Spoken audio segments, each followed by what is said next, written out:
Most people don't do anything unless we absolutely have to. We didn't evolve to be proactive. We evolved to be reactive to external stimuli. We evolved to be unconsciously driven by our instincts.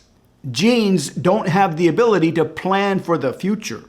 They drive our behavior based on what's happening around us. It's a very commonly accepted idea among neurologists that we don't have very much of a free will. We have self-awareness, but awareness does not equal control. You walk through a forest and you're aware of the trees, but that doesn't mean you can control the trees. Awareness does not equal control. You can't uproot the trees with your mind like a Jedi and fling them around the forest. Similarly, we are aware of our thoughts, our decisions, our emotions, but that doesn't mean that we can control them.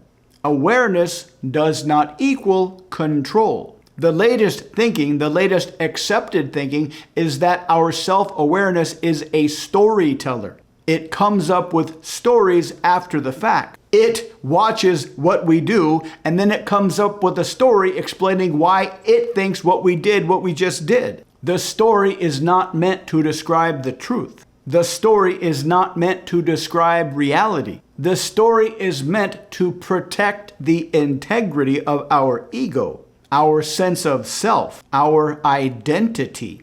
But there is one layer of control, one layer of willpower that actually does exist. So we aren't being jacked around by our environment like our ancient ancestors. What is this layer of control? It's one that few people will ever understand. Few people will leverage this. This is the layer of control that Miyamoto Musashi talked about in his book, The Book of Five Rings. It's the layer of control that Sun Tzu talked about in The Art of War.